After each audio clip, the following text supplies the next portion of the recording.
प्रकाश है।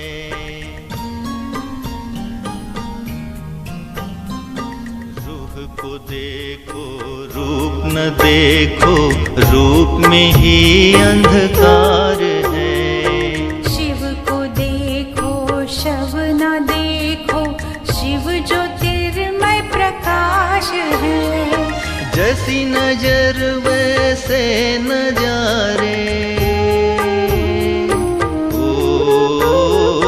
जैसी नजर वैसे नजारे देखने को मिलता। कौन कहता है खुदा नजर नहीं आता? कौन कहता है खुदा नजर नहीं आता? जब खुदा दिखता है, हो जब खुदा दिखता है कोई और नहीं दिखता। कौन कहता है खुदा नजर नहीं आता? कौन कहता है खुदा नजर नहीं आता? कौन कहता है खुदा नजर नहीं आता? कौन कहता है खुदा नजर नहीं आता?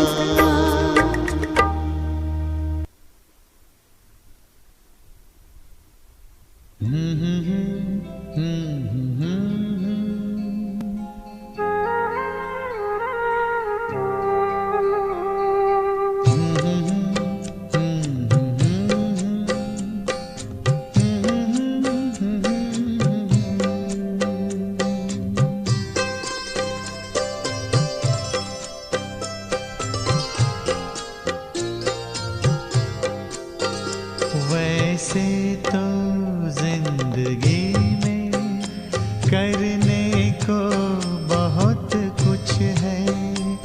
वैसे तो जिंदगी में करने को बहुत कुछ है। पल भर निकालिए प्रभु के भी नाम पर, पल भर निकालिए प्रभु के भी नाम पर। वैसे तो जिंदगी में करने को बहुत कुछ है।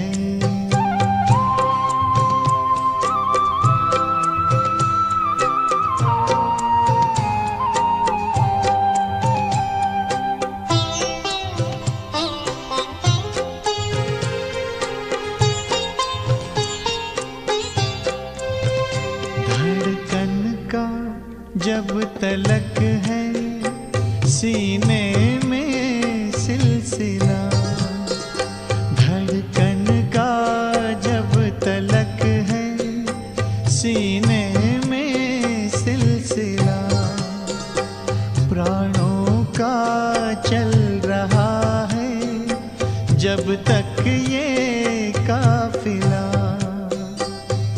रहबर बनाइए उसे जीवन की शाम तक, पल भर निकालिए प्रभु के भी नाम पर, पल भर निकालिए प्रभु के भी नाम पर। वैसे तो जिंदगी में करने को बहुत कुछ है।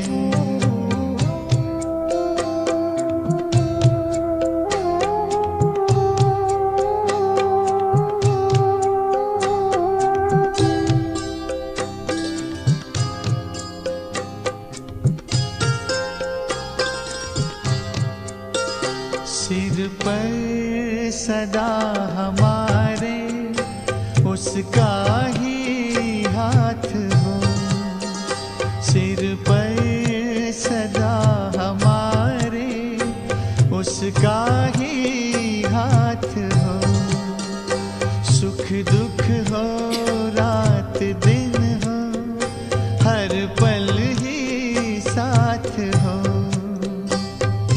ऐसा न हो कि याद करें उसको काम पर,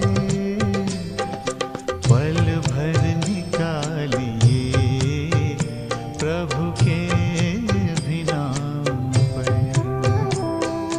पल भर निकालिए प्रभु के भी नाम पर। वैसे तो जिंदगी में करने को बहुत कुछ है,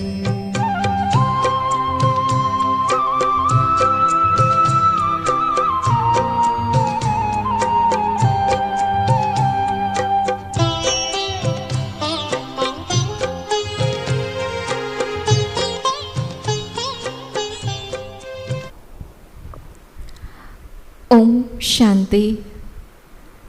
आज के इस नुमह शाम के समय में मोटिवेशनल स्पिरिचुअल प्रोग्राम में सभी हरिनगर के सेवा केंद्र के बाबा के अनमोल रत्नों का स्वागत है।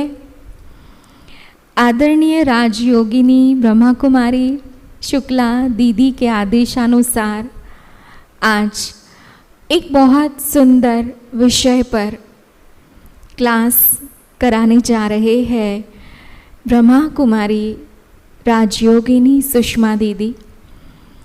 बहुत सुंदर विषय है, निर्माणता ही महानता है। इस विषय पर जैसा कि आज का विषय है, बिल्कुल उस विषयानुरूप आदरणीय सुषमा दीदी की जीवन बिल्कुल निर्मल चित निर्माण चित है। आपका स्वभाव निर्मलता से, निर्माणता से, नम्रता से, स्नेह प्रेम से संपन्न ऐसी निर्माणता की देवी कहे तो ये एक बहुत सुंदर टाइटल है आपके लिए। आदरणीय राजयोगिनी सुषमा दीदी जी जो 1974 में इस ईश्वरीय विश्वविद्यालय के संपर्क में आए और माउंट आबू की पावन धरनी पर ही आपने राजयोग का कोर्स साक्षात हमारी आदरणीय दादियों के द्वारा ही आपको डायरेक्ट परमात्मा का परिचय मिला। और जैसे ही आपने उस पावन धरती पर कदम रखा, उस परम पिता परमात्मा ने आपकी उंगली पकड़ी और आपका ये ईश्वरीय जीवन प्रारंभ हुआ। बहुत ही श्रेष्ठ वाइब्रेशन, पवित्र वाइब्रेशन जिस धरनी के है, ऐसे महान तीर्थ आबू की भूमि पर आपका अलौकिक जन्म हुआ।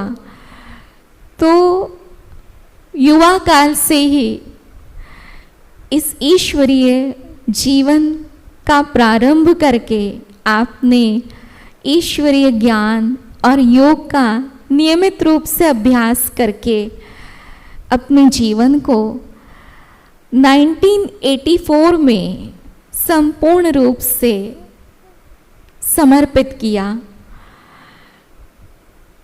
आदरणीय राजयोगिनी शुक्ला दीदी की छत्र छाया में, पालना में आपने बहुत कुछ सीखा। बहुत सुंदर जीवन के अनुभव आपके पास है। बहुत भाग्यशाली है हम पश्चिम बिहार सेवा केंद्र पर रहने वाली बहनें तथा यहाँ के भाई बहनें जो इस सेवा केंद्र से जुड़े हुए हैं, जिन्हें हम आदरणीय सुषमा दीदी की पालना मिल रही है। एक ममतामयी स्नेह की मूरत है आपके जीवन में त्याग, तपस्या, सेवा कूट कूट के भरी हुई है और पश्चिम विहार और आसपास के कई सेवा केंद्रों का संचालन आप बहुत सुचारू रूप से कर रही है।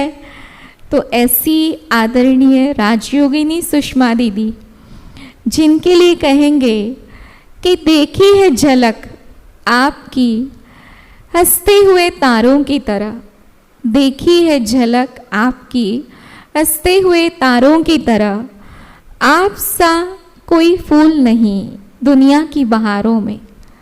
तो ऐसी प्यारी दीदी जो हमारी अलौकिक माँ भी है, आपके अंदर एक मातृ स्नेह है।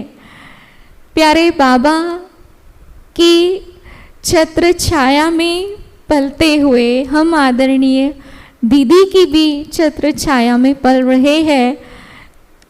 तो ऐसी आदरणीय राजयोगिनी सुषमा दीदी आज आप सभी के सामने एक बहुत सुंदर विषय पर क्लास कराने जा रही है। निर्माणता ही महानता है। ओम शांति।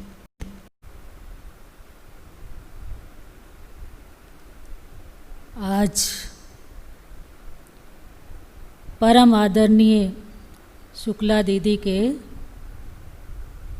आज्ञा अनुसार मुझे अवसर दिया गया है कि सभी भाई बहनों को थोड़ा मोटिवेशन करना है, उनके अंदर उमंग और उत्साह भरना है। तो आज का बहुत सुंदर विषय है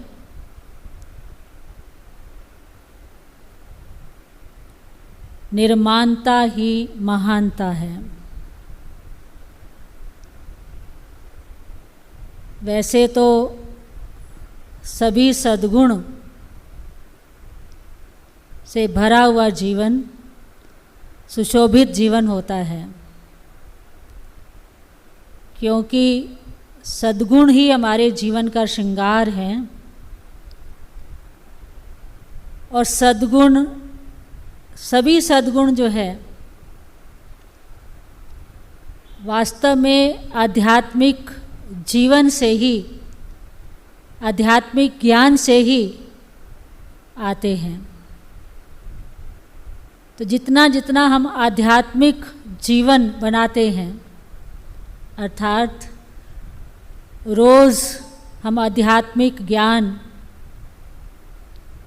अर्थात आत्मा से संबंधित ज्ञान, आत्म अभिमानी बनने का ज्ञान उस परम शक्ति परमात्मा के द्वारा श्रवण करते हैं और उसके पश्चात उसे हम अपने जीवन में धारण करने का पुरुषार्थ करते हैं। रोज़ ज्ञान स्नान करते हैं, रोज़ योगा अभ्यास करते हैं, तो हमारे जीवन में सद्गुण आते चले जाते हैं। तो सद्गुण वास्तव में इंटरनल चीज़ है, आंतरिक चीज़ है। जितना जितना हमारी चित्त की वृत्तियाँ जो हैं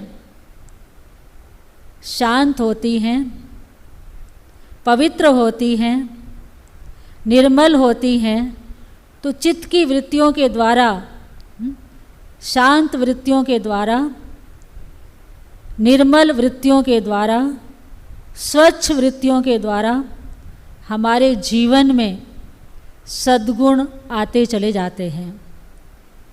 तो सद्गुणी होना बहुत ज़रूरी है। जैसे फूलों की शोभा जो है, सुंदर भले रंग भी होता है, रूप भी होता है, फूलों के सुंदर आकार भी होते हैं, लेकिन फूलों की वैल्यू जो है वास्तव में उसकी खुशबू से होती है। जितने जितने खुशबूदार फूल होते हैं, भले वो खुशबू दिखाई भी नहीं देती है, लेकिन वो खुशबू इंटरनल है, उसको हम रियलाइज कर लेते हैं।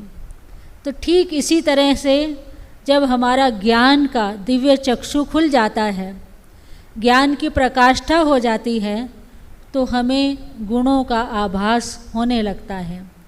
हमारे जीवन का श्रृंगार सद्गुणों से होने लगता है।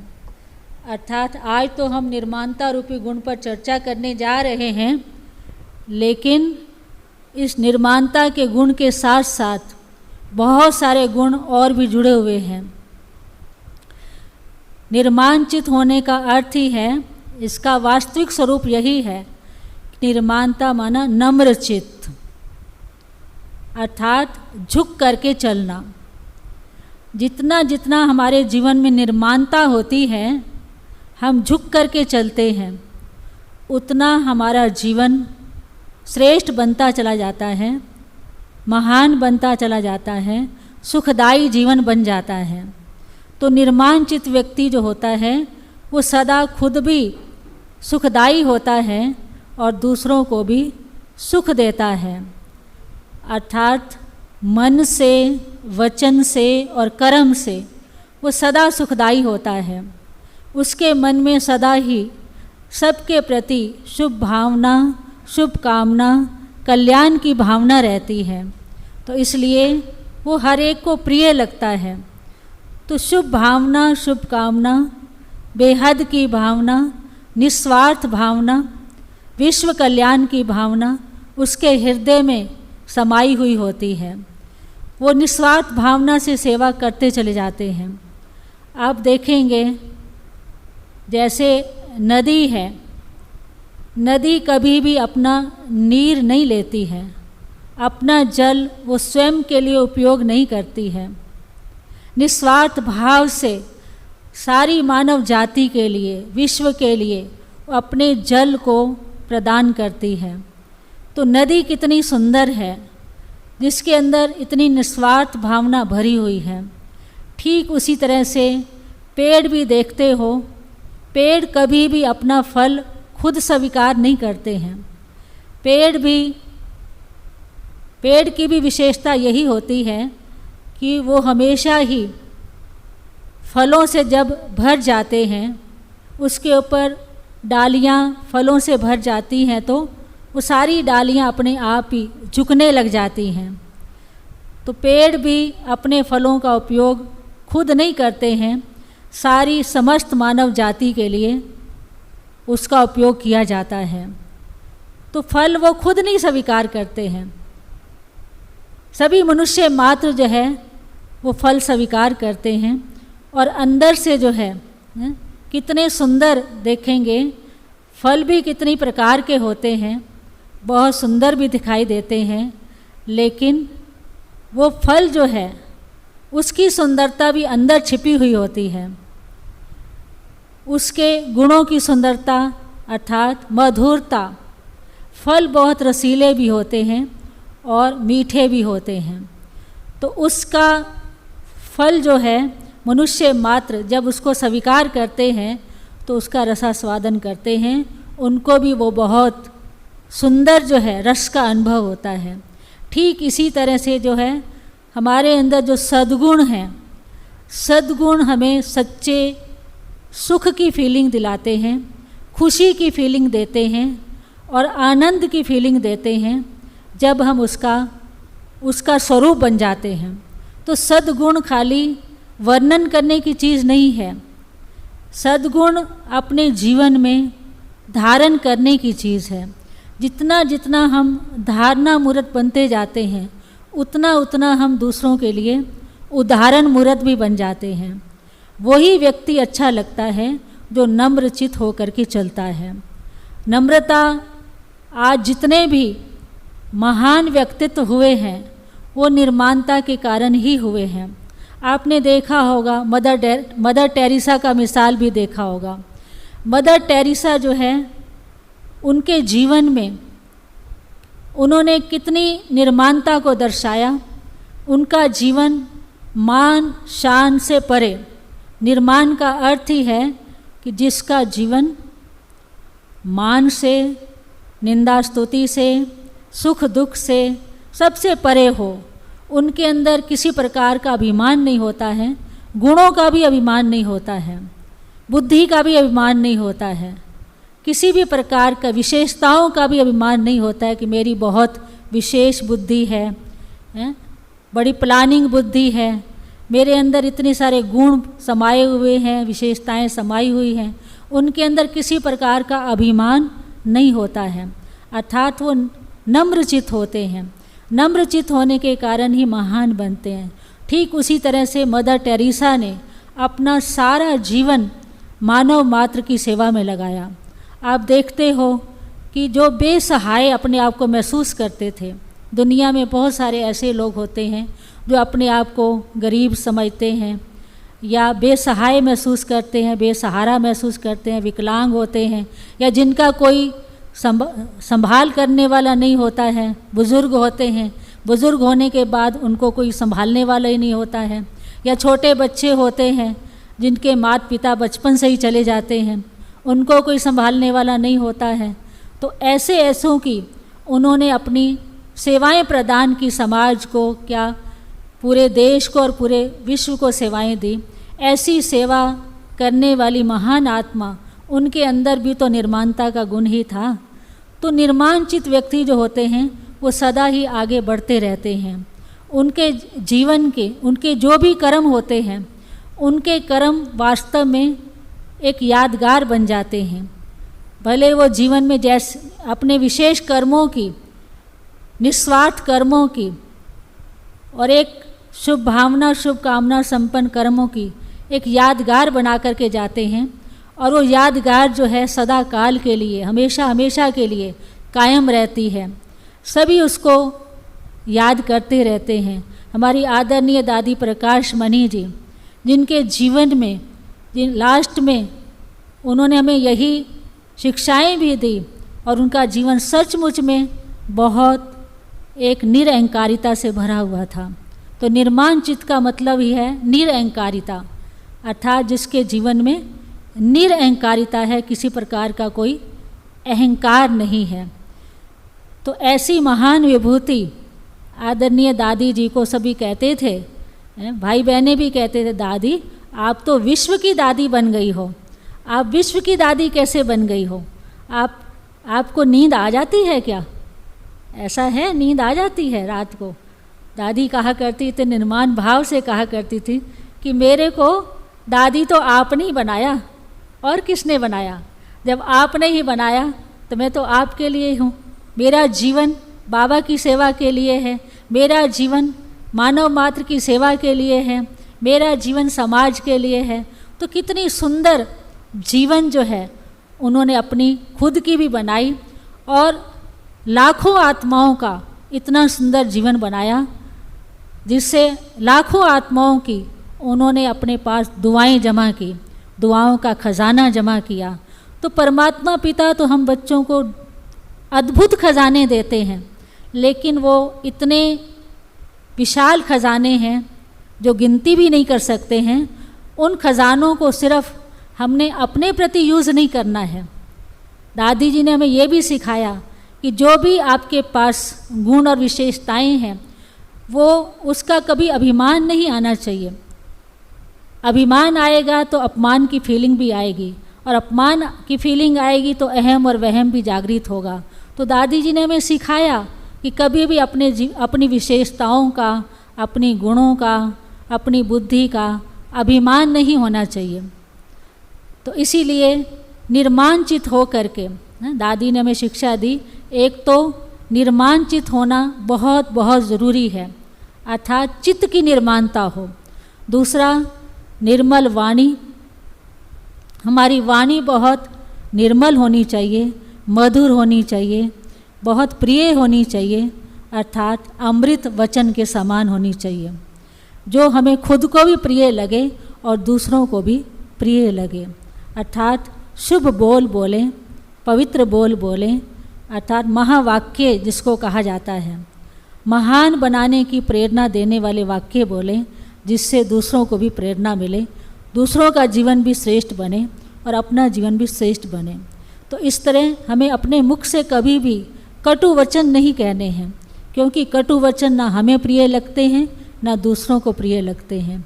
तो कटु वचन तो वास्तव में अगर हमारे साथ कोई कटु वचन बोलता भी है तो हमें ऐसे लगता है कि हमें कांटे के समान घायल कर दिया, हर्ट कर दिया। तो जो व्यक्ति मुख से किसी को हर्ट करने वाले बोल बोल देता है तो वो बोल जो है पूरे जीवन भर कभी भूलते नहीं हैं। जब भी उसको हम कभी 10-20 साल के बाद भी अगर याद कर लेंगे कि फ़लाँ फ़लाँ व्यक्ति ने हमें ऐसा ऐसा बोला था और ऐसा ऐसा व्यवहार किया था, हमारे साथ कटु वचन बोले थे, वो कटु वचन जैसे एक ज़ख़म के बराबर होते हैं, जो ज़ख़म कभी जो है मिलता भी नहीं है।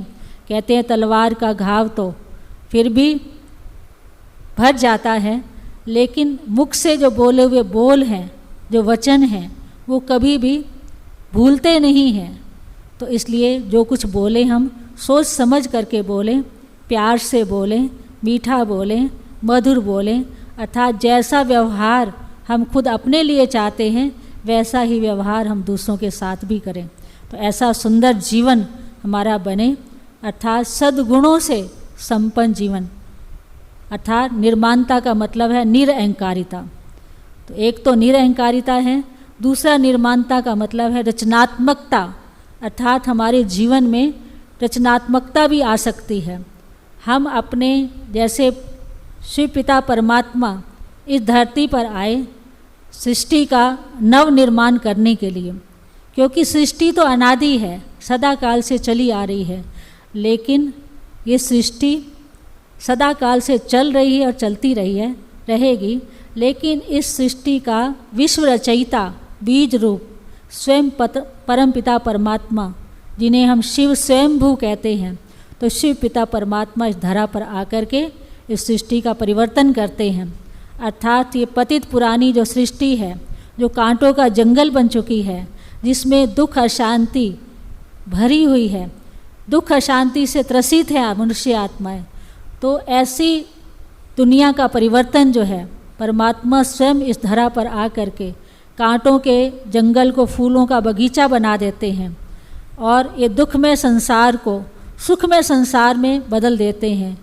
ऐसी सुखमय दुनिया जहाँ देव आत्माओं का वास होगा, जहाँ देव आत्माओं का राज्य होगा, जहाँ श्री लक्ष्मी नारायण का राज्य होगा, जहाँ एक मत होगी, आपस में प्यार से चलेंगे, एक भाषा होगी, ऐसी सुंदर सी दुनिया का निर्माण स्वयं पिता परमात्मा आकर के कर रहे हैं। निर्माण का कार्य हो रहा है, परिवर्तन का कार्य हो रहा है, ये परिवर्तन चल रहा है। लेकिन इस सृष्टि परिवर्तन के कार्य में हम उस पिता परमात्मा की रचना, हम आत्माएं भी उनके कार्य में मददगार बन सकती हैं, चाहे तन की शक्ति से, चाहे मन की शक्ति लगाकर, चाहे तन की शक्ति लगाकर, या यथा योग धन की शक्ति लगाकर, या समय श्वास संकल्प की शक्ति लगाकर हम अपने जीवन को सफल बना सकते हैं। तो ऐसा निर्माण करने का कार्य जो परमात्मा पिता के कार्य में मददगार बन जाते हैं, वो बहुत भाग्यशाली आत्माएं हैं, बहुत श्रेष्ठ आत्माएं हैं, वो महान आत्माएं हैं जिन्हों को ये अवसर मिलता है। तो हम अपने आप को बहुत सौभाग्यशाली आत्मा समझते हैं जो हमें ये इतना सुंदर जीवन उस प्रभु पिता परमात्मा ने हमें दिया है। ऐसा सुंदर जीवन हम सदा काल के लिए अपने जीवन को उस ईश्वरीय कार्य में समर्पित करते हैं, तो हमारा अहो सौभाग्य है। हमें ये देखना है कि अगर एक सॉरी शब्द ही छोटा सा शब्द है, सॉरी करते ही जो है अर्थात माफ़ी मांग लेते हैं, क्षमा मांग लेते हैं, तो क्षमा मांगने से, क्षमा करने से जीवन जीना आसान हो जाता है, जिंदगी बहुत आसान हो जाती है। अकड़ करके चलने से जीवन में कठिनाइयाँ ही कठिनाइयाँ आती हैं, संस्कारों का टकराव ही टकराव होता है। आज हम देखते हैं छोटी छोटी फैमिली हैं जहाँ सिर्फ 2 या 4 मेंबर रहते हैं, तो 2-4 मेंबर के बीच में भी, 2-4 सदस्यों के बीच में भी अक्सर करके देखा गया है टकराव हो ही जाता है, संस्कारों का टकराव होता है। संस्कार मिला करके नहीं चल सकते हैं, तो संस्कारों का मिलान क्यों नहीं हो रहा है? चाहते हैं, और बड़े ये चाहते हैं कि हमें छोटों के द्वारा रिस्पेक्ट मिलनी चाहिए, रिगार्ड मिलना चाहिए। तो जब हमारे अंदर बड़ों के प्रति एक आदर का भाव होता है, सत्कार का भाव होता है, उनको हम रिस्पेक्ट देते हैं, अर्थात रिस्पेक्ट देने का मतलब है कि आज्ञाकारिता का पाठ बजाते हैं। जो उम्मीदें उनको हमारे द्वारा हैं, उन उम्मीदों को, उनकी आशाओं को हम पूर्ण करते हैं, तो हमें दुआएं देते हैं। वो दुआएं हमारे जीवन का आधार बन जाती हैं। तो इसलिए जो निर्माणचित व्यक्ति होते हैं वो छोटों को प्यार ज़रूर देंगे, ये नहीं समझेंगे ये तो छोटा है, इसको क्या है। छोटों को भी, आज छोटे बच्चे भी यही चाहते हैं, जैसे हम रिस्पेक्ट चाहते हैं बड़े, तो छोटों को आप कह करके बुलाओ तो खुश होते हैं वो, और तू कह करके बुलाओ तो छोटे भी कहते हैं इनके अंदर कुछ है नहीं। तो हमारे जीवन में छोटों के प्रति प्यार भी हो, घर में जितने भी मेंबर हों वो आपस में मिलजुल करके चलें, प्यार से चलें, सद्भावना से चलें, एक दूसरे के प्रति रिस्पेक्ट से चलें, तो वो घर देखो स्वर्ग के समान दिखता है। उस घर के जो वातावरण होते हैं, कितना खुशनुमा वातावरण होता है, कितना पवित्र वातावरण होता है। तो वहाँ कोई भी उस घर में प्रवेश करता है तो उसको भी बहुत सुकून मिलता है, बहुत शांति मिलती है, खुशी मिलती है। इस घर का वातावरण कितना सुंदर है, कितना सुखद है। तो उसका आधार क्या हुआ? आदर भाव, संस्कारों को मिला करके चलना। तो बाबा तो हमेशा ये कहा करते हैं, बाबा की मुरलियों में अक्सर हम सुना करते हैं कि खीर खंड हो करके चलना है, लून पानी हो करके नहीं चलना है। तो लून पानी माना खारे संस्कार, और खीर खंड माना मीठे संस्कार। तो आपस में हमारे संबंध भी बड़े मीठे होने चाहिए। तो निर्माणचित व्यक्ति जो होगा उसके अंदर मधुरता का संस्कार भी होगा। सारे गुण एक दूसरे के साथ जुड़े हुए हैं। मधुरता अर्थात मिठास। कहा जाता है अगर किसी को मिठाई नहीं खिला सकते हो तो मीठा बोल तो सकते हो, गुड़ जैसा मीठा तो बोल सकते हो। हमारे ईश्वरीय विश्वविद्यालय में सिखाया जाता है कि कम बोलो, धीरे बोलो और मीठा बोलो। मधुर मुस्कान तो हम किसी को दे सकते हैं। जैसे देवी देवताओं के दर्शन करने के लिए मंदिर में अक्सर करके जाया करते हैं, तो क्या लेने जाते हैं? उनका दर्शन करने जाते हैं। तो उनके चेहरे की रूहानियत, उनके नैनों की आकर्षण, पवित्रता, उनके होठों की मधुर मुस्कान कितनी सुंदर दिखती है। तो क्या होनहार देवी देवताओं के पास ये मधुरता का गुण नहीं है? जो मधुर भाषी होते हैं, अर्थात मीठा बोलने वाले होते हैं, वे दूसरों को भी अपनी तरफ आकर्षित कर लेते हैं, सबको अपना बना लेते हैं। हम देखते हैं कि मीठा बोलने वाले जो होते हैं उनके अंदर अपना बनाने की भी एक कला होती है। उनका व्यवहार मीठा है, उनका बोलचाल मीठा है, उनके संबंध मीठे हैं, आपस में रिलेशन बहुत अच्छे हैं। तो वहाँ क्या होगा? जहाँ संबंध मधुर हों, व्यवहार मीठा हो और आपस में प्रेम प्यार से चलते हों। अक्सर करके हम कहा करते हैं कि एक शुगर फैक्ट्री तो खोल सकते हो, इसमें कोई खर्चा नहीं होता है। मीठा तो बोल ही सकते हैं, मीठा बोलने में कोई पैसे खर्च नहीं होते हैं। तो मधुरता हमारे जीवन का एक श्रृंगार है, हमारे जीवन की शोभा है, हमारे जीवन की सुंदरता है। देखो, जब थोड़ा चेहरे पर जो है दुख की फीलिंग होती है, या मूड ऑफ होता है, या क्रोध वाला मूड होता है, तो हमारा चेहरा कैसा दिखता है? आईने में उसी समय जा कर के देखें तो चेहरा कैसा है। अपने आप को ही अच्छा नहीं लगेगा, लेकिन रूहानियत भरा चेहरा, जिस चेहरे पर बहुत सुंदर मुस्कान है, वो चेहरा कैसा दिखता है? कहते हैं आईने जो है ना, वो सच ही बोलते हैं, जो अंदर होता है वही बाहर भी होता है। तो हमारे मन में कोई भी नेगेटिव भाव नहीं होना चाहिए, नेगेटिव भावनाएं नहीं होनी चाहिए, क्योंकि नेगेटिव भावनाएं होती हैं, नकारात्मक विचार होते हैं। अगर ईर्ष्या भाव है, द्वेष भाव है, घृणा भाव है, या कोई दूसरे भाव होते हैं, तो हमारा व्यवहार ही बदल जाता है, हमारा दृष्टिकोण ही बदल जाता है। तो इसलिए जो है हमारे चेहरे की जो सुंदरता है वो हमारी मधुरता है। तो इसलिए मधुरता को कभी भी अपने से दूर नहीं रखना चाहिए। और कुछ नहीं कर सकते तो हम एक स्माइल पास तो ज़रूर कर सकते हैं। तो इसलिए मधुर होना बहुत ज़रूरी है। मधुर व्यक्ति बहुत प्यारा भी लगता है। जो निर्मांचित होता है, जो मधुर होता है, वो स्वयं पसंद भी होता है और लोग पसंद भी होता है और प्रभु पसंद भी होता है। तो इसलिए हमें सबसे पहले तो स्वयं पसंद बनना है, स्वयं से हम संतुष्ट रहें। दूसरा,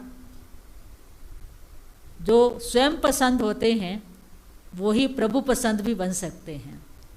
अर्थात प्रभु पसंद आत्माएं प्रभु के साथ ऐसे श्रीमत अनुसार चलते हैं, प्रभु की आज्ञाओं के अनुसार चलते हैं, प्रभु से अपना सच्चा संबंध जोड़ करके चलते हैं, सच्चे भी होते हैं, स्वच्छ भी होते हैं, निर्मल भी होते हैं।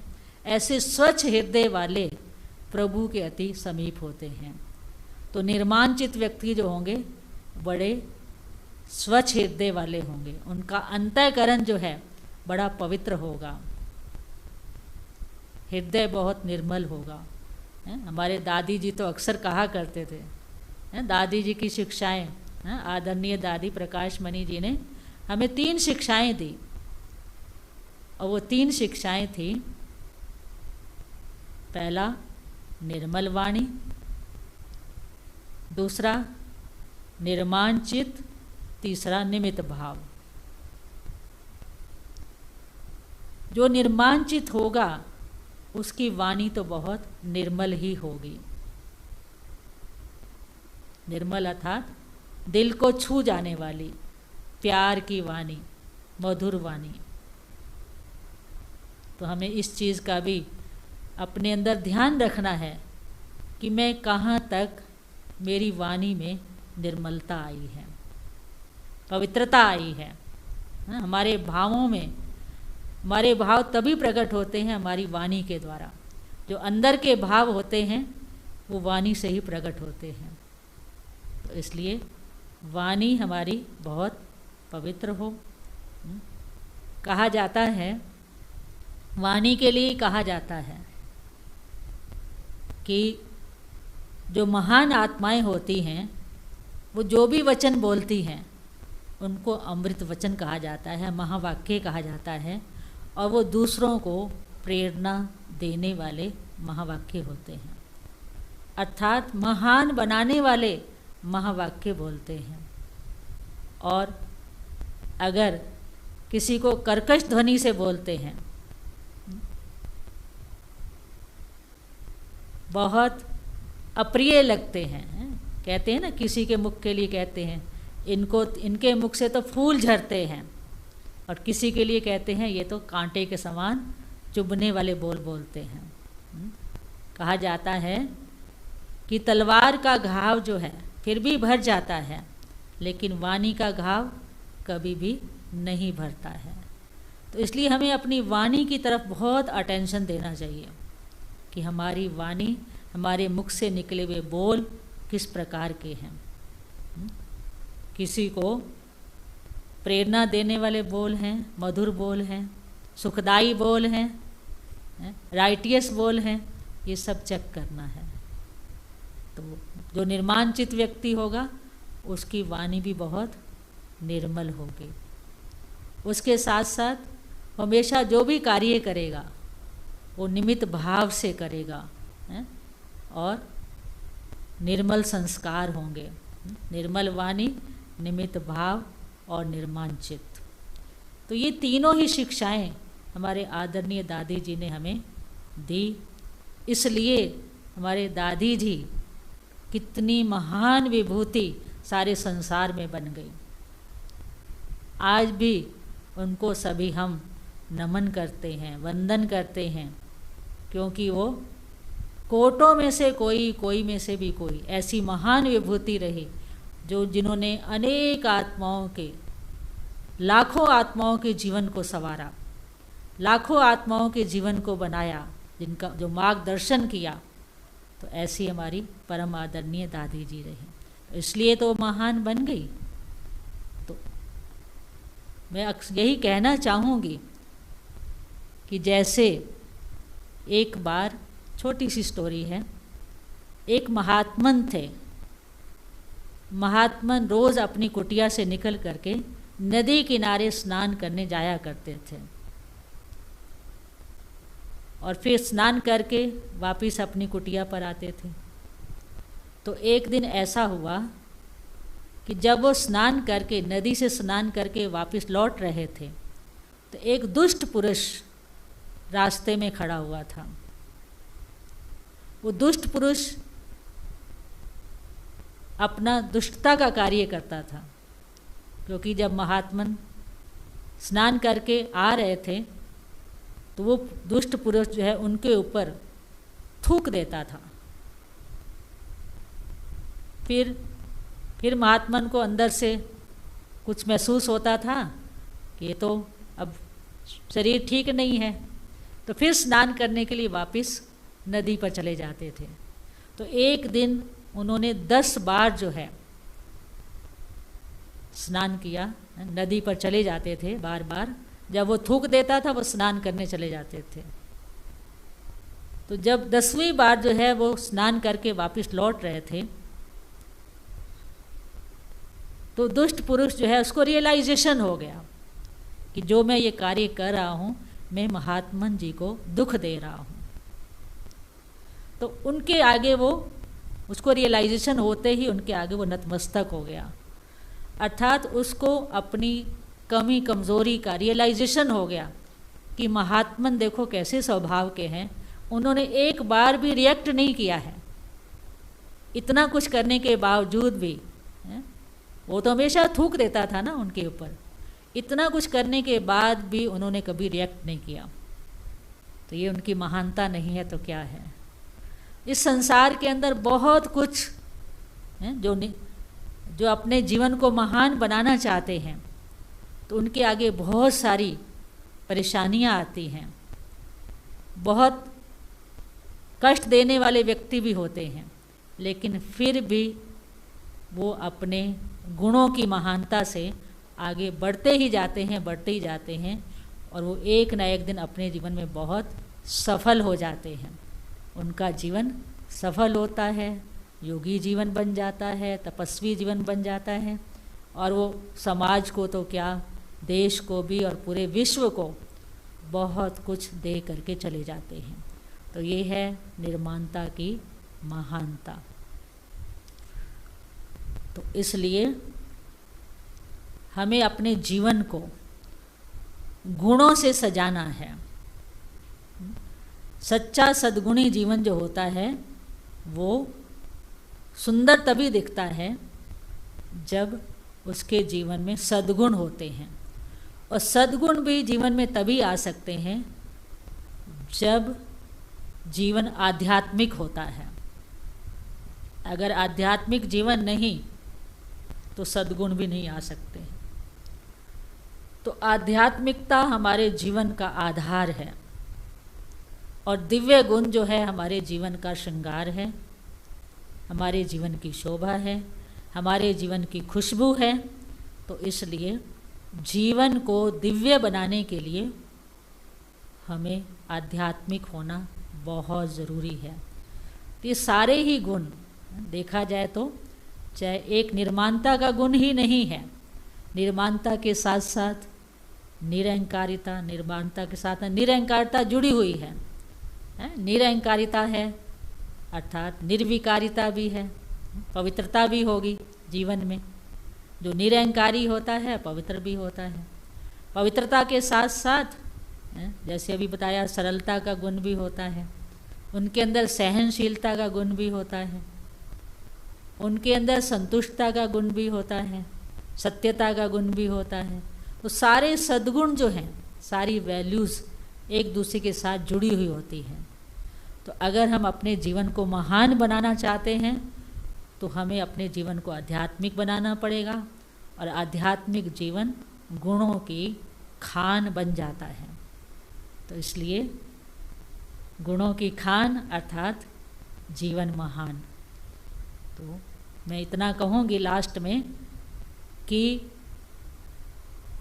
सुंदर वही दिखता है, कहते हैं हैंडसम इज वो जो हैंडसम डज, अर्थात सुंदर वही दिखता है जो सुंदर करके दिखाता है। तो सद्गुणों की चर्चा तो बहुत आपने सुनी है, लेकिन इन सद्गुणों को अगर अपने जीवन में उतार लेंगे तो हमारा जीवन बहुत सुंदर, सात्विक और पवित्र बन सकता है, महान बन सकता है। ओम शांति।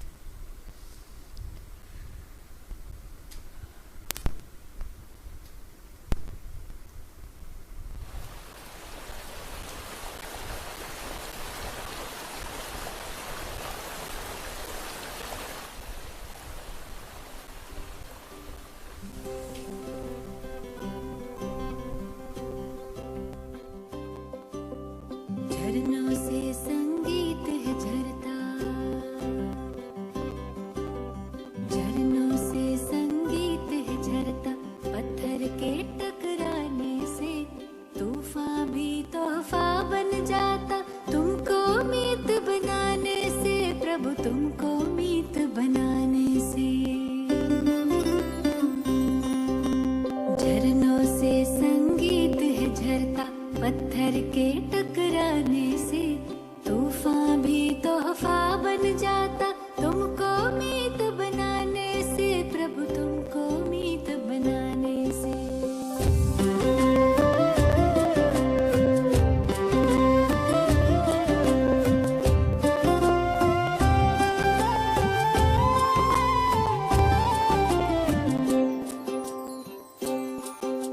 सागर रास्ता दे देता, पर्वत भी झुक जाता है।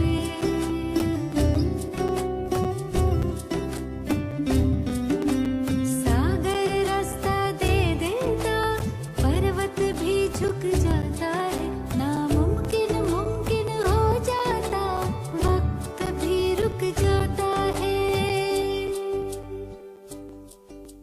हम जाने या तुम जानो, हम जाने या तुम जानो, क्या मिलता प्रीत लगाने से।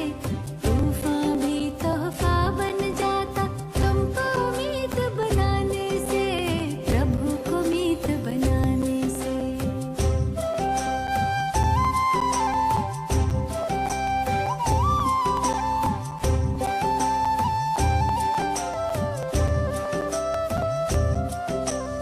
याचना ना कामना, तुमसे कुछ ना मांगे हम। याचना ना कामना, तुमसे कुछ ना मांगे हम।